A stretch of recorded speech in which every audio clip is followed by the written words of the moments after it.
Well, yesterday we got the grand tour of the gardens, and what a beautiful gardens it is. Today we actually get to see how Peter Pan is born and how he becomes the lost boy, the first lost boy. So let's read chapter 2. Enjoy. Peter Pan in Kensington Gardens by J.M. Barrie, from The Little White Bird, with drawings by Arthur Rackham. Chapter 2. Peter Pan. If you ask your mother whether she knew about Peter Pan when she was a little girl, she will say, "Why, of course I did, child." And if you ask her whether he rode on a goat in those days, she will say, "What a foolish question to ask. Certainly he did." Then, if you ask your grandmother whether she knew about Peter Pan when she was a girl, she also says, "Why, of course I did, child." But if you ask her whether he rode on a goat in those days, she says she never heard of his having a goat. Perhaps she has forgotten, just as she sometimes forgets your name and calls you Mildred, which is your mother's name. Still, she could hardly forget such an important thing as the goat. Therefore, there was no goat when your grandmother was a little girl. This shows that, in telling the story of Peter Pan, to begin with the goat, as most people do, is as silly as to put on your jacket before your vest. Of course, it also shows that Peter is ever so old. But he is really always the same age, so that does not matter in the least. His age is 1 week, and though he was born so long ago, he has never had a birthday, nor is there the slightest chance of his ever having one. The reason is that he escaped from being a human when he was 7 days old. He escaped by the window and flew back to the Kensington Gardens. If you think he was the only baby who ever wanted to escape, it shows how completely you have forgotten your own young days. When David heard this story first, he was quite certain that he had never tried to escape, but I told him to think back hard, pressing his hands to his temples, and when he had done this hard and even harder, he distinctly remembered a youthful desire to return to the treetops, and with that memory came others, as that he had lain in bed planning to escape as soon as his mother was asleep, and how she had once caught him halfway up the chimney.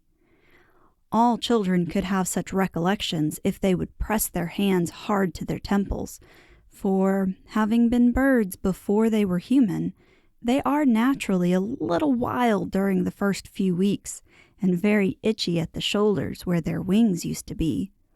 So David tells me. I ought to mention here that the following is our way with a story. First, I tell it to him, and then he tells it to me, the understanding being that it is quite a different story, and then I retell it with his additions, and so we go on until no one could say whether it is more his story or mine. In this story of Peter Pan, for instance, the bald narrative and most of the moral reflections are mine, though not all, for this boy can be a stern moralist. But the interesting bits about the ways and customs of babies in the bird stage are mostly reminiscences of David's, recalled by pressing his hands to his temples and thinking hard. Well, Peter Pan got out by the window, which had no bars. Standing on the ledge, he could see trees far away, which were doubtless the Kensington Gardens, and the moment he saw them, he entirely forgot that he was now a little boy in a nightgown, and away he flew, right over the houses to the gardens. It is wonderful that he could fly without wings. But the place itched tremendously, and perhaps we could all fly if we were as dead confident sure of our capacity to do it, as was bold Peter Pan that evening. he alighted gaily on the open sward between the baby's palace and the Serpentine, and the first thing he did was to lie on his back and kick. He was quite unaware already that he had ever been human, and thought he was a bird, even in appearance, just the same as in his early days. And when he tried to catch a fly, he did not understand that the reason he missed it was because he had attempted to seize it with his hand, which, of course, a bird never does. He saw, however, that it must be past lockout time, for there were a good many fairies about, all too busy to notice him.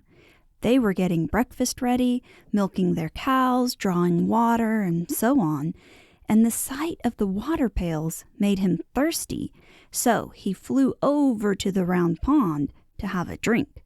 He stooped and dipped his beak in the pond.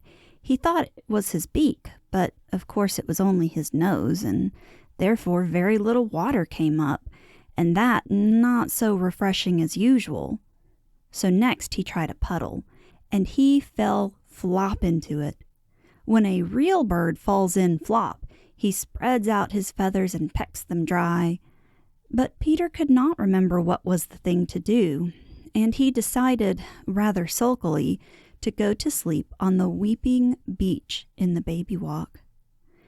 At first, he found some difficulty in balancing himself on a branch, but presently he remembered the way and fell asleep. He awoke long before morning, shivering and saying to himself, "I never was out on such a cold night."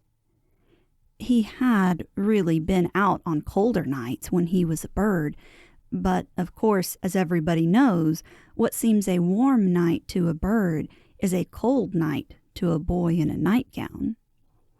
Peter also felt strangely uncomfortable, as if his head was stuffy.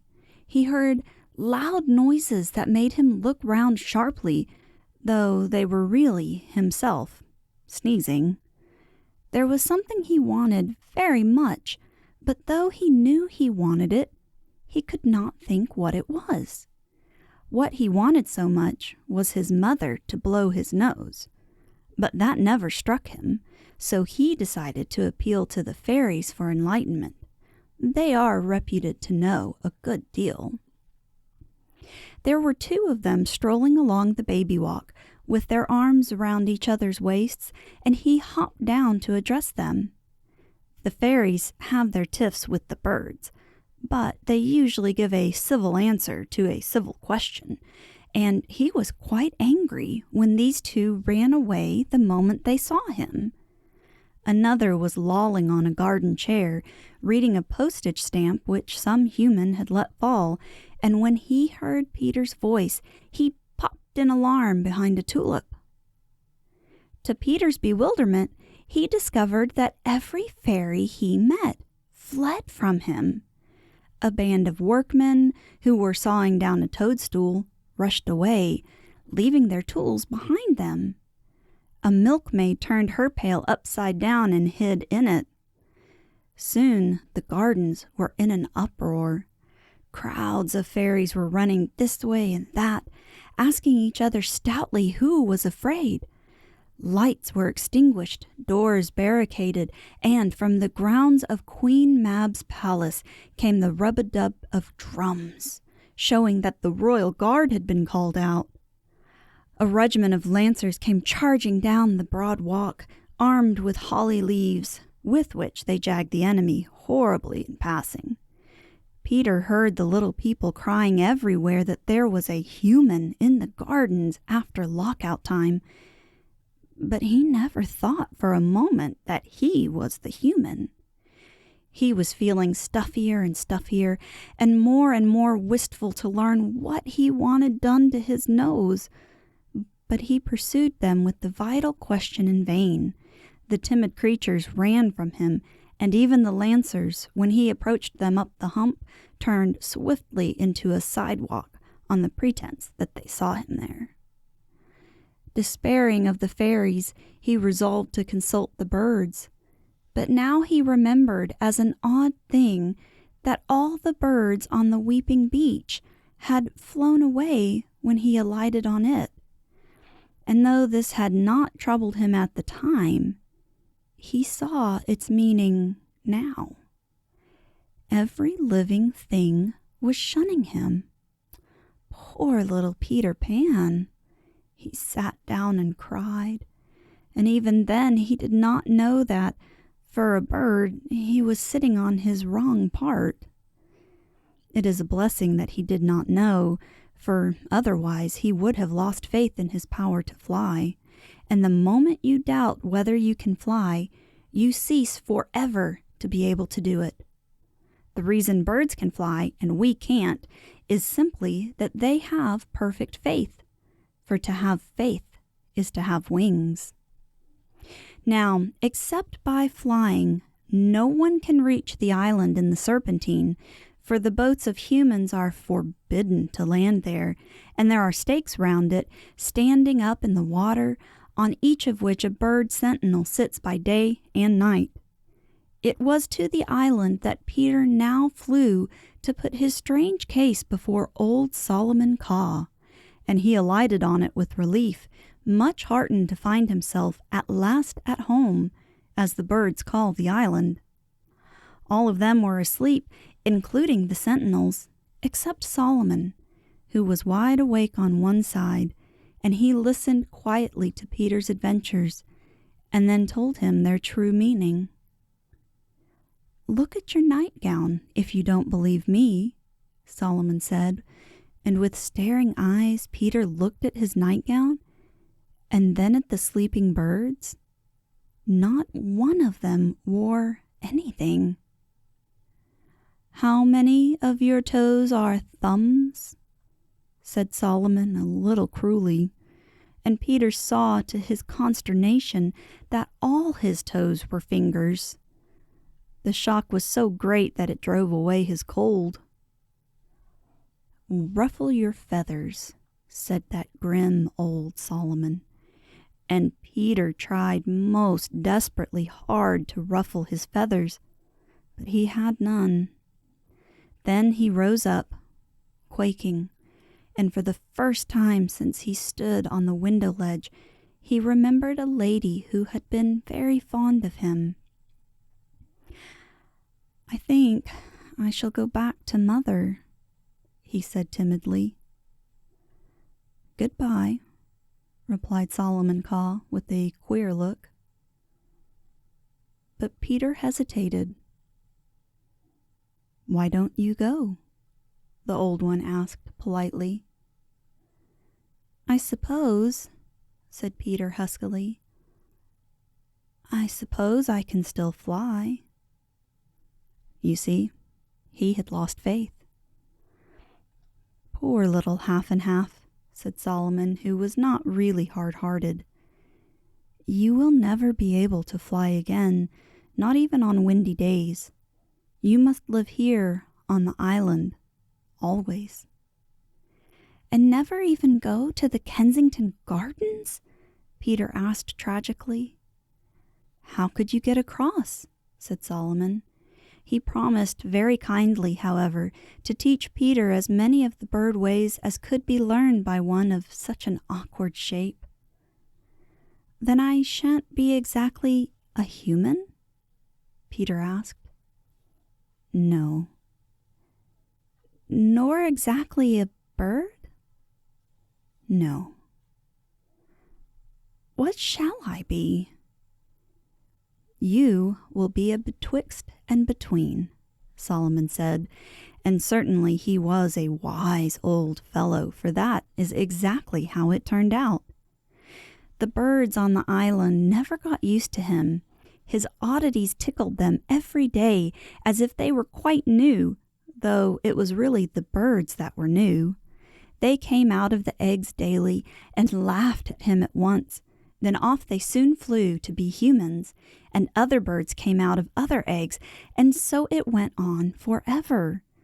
The crafty mother birds, when they tired of sitting on their eggs, used to get the young ones to break their shells a day before the right time, by whispering to them that now was their chance to see Peter washing or drinking or eating. Thousands gathered round him daily to watch him do these things, just as he watched the peacocks.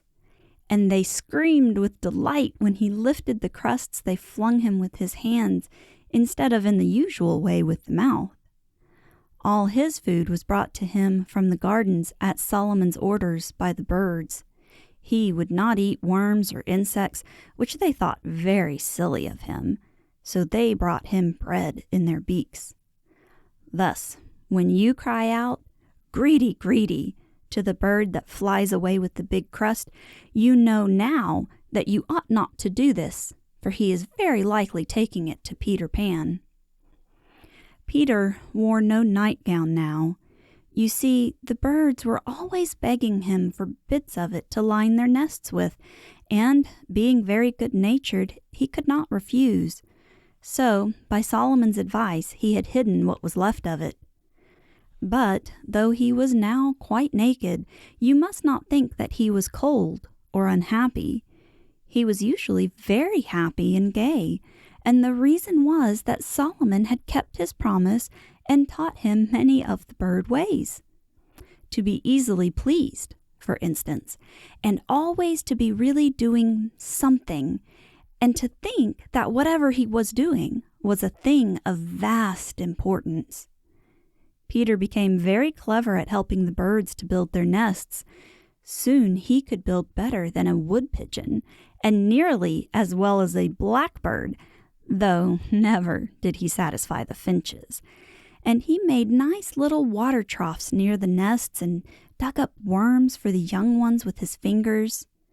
He also became very learned in bird lore and knew an east wind from a west wind by its smell. And he could see the grass growing and hear the insects walking about inside the tree trunks. But the best thing Solomon had done was to teach him to have a glad heart. All birds have glad hearts, unless you rob their nests. And so, as they were the only kind of heart Solomon knew about, it was easy to him to teach Peter how to have one. Peter's heart was so glad that he felt he must sing all day long, just as the birds sing for joy. But being partly human, he needed an instrument. So he made a pipe of reeds, and he used to sit by the shore of the island of an evening, practicing the sound of the wind and the ripple of the water, and catching handfuls of the shine of the moon, and he put them all in his pipe and played them so beautifully that even the birds were deceived, and they would say to each other, "Was that a fish leaping in the water, or was it Peter playing leaping fish on his pipe?" And sometimes he played the birth of birds, and then the mothers would turn round in their nests to see whether they had laid an egg. If you are a child of the gardens, you must know the chestnut tree near the bridge, which comes out in flower first of all the chestnuts. But perhaps you've not heard why this tree leads the way. It is because Peter wearies for summer and plays that it has come, and the chestnut, being so near, hears him and is cheated. But as Peter sat by the shore, tootling divinely on his pipe, he sometimes fell into sad thoughts, and then the music became sad also. And the reason of all this sadness was that he could not reach the gardens, though he could see them through the arch of the bridge. He knew he could never be a real human again, and scarcely wanted to be one. But oh, how he longed to play as other children play. And of course, there is no such lovely place to play in as the gardens. The birds brought him news of how boys and girls play, and wistful tears started in Peter's eyes. Perhaps you wonder why he did not swim across. The reason was that he could not swim. He wanted to know how to swim, but no one on the island knew the way except the ducks, and they are so stupid. They were quite willing to teach him, but all they could say about it was, "You sit down on the top of the water in this way, and then you kick out like that." Peter tried it often, but always before he could kick out, he sank. What he really needed to know was how you sit on the water without sinking, and they said it was quite impossible to explain such an easy thing as that. Occasionally, swans touched on the island, and he would give them all his day's food and then ask them how they sat on the water. But as soon as he had no more to give them, the hateful things hissed at him and sailed away. Once, he really thought he had discovered a way of reaching the gardens. A wonderful white thing, like a runaway newspaper, floated high over the island and then tumbled, rolling over and over after the manner of a bird that has broken its wing. Peter was so frightened that he hid, but the birds told him it was only a kite, and what a kite is, and that it must have tugged its string out of a boy's hand and soared away. After that, they laughed at Peter for being so fond of the kite. He loved it so much that he even slept with one hand on it, and I think this was pathetic and pretty, for the reason he loved it was because it had belonged to a real boy. To the birds, this was a very poor reason, but the older ones felt grateful to him at this time because he had nursed a number of fledglings through the German measles, and they offered to show him how birds fly a kite. So 6 of them took the end of the string in their beaks and flew away with it, and to his amazement, it flew after them and went even higher than they. Peter screamed out, "Do it again!" And with great good nature they did it several times, and always, instead of thanking them, he cried, "Do it again!" which shows that even now he had not quite forgotten what it was to be a boy. At last, with a grand design burning within his brave heart, he begged them to do it once more with him clinging to the tail. And now 100 flew off with the string, and Peter clung to the tail, meaning to drop off when he was over the gardens. But the kite broke to pieces in the air, and he would have been drowned in the Serpentine had he not caught hold of 2 indignant swans and made them carry him to the island. After this, the birds said that they would help him no more in his mad enterprise. Nevertheless, Peter did reach the gardens at last by the help of Shelley's boat, as I am now to tell you. Did you ever want to be a bird when you were little? Did you ever pretend you had wings and could fly? I did. I think it's great that Peter Pan is learning how to be a bird, and even though he's still a boy, he also has their happy hearts and sings their happy songs. Let's find out next time how he finally manages to get to the gardens. Until then, thanks for listening. This has been a reading of a public domain book from www.gutenberg.org. For more information about the narrator, visit www.erin-robertson.com or find her on Facebook at Narrated by Erin Robertson. Don't forget to hit the subscribe button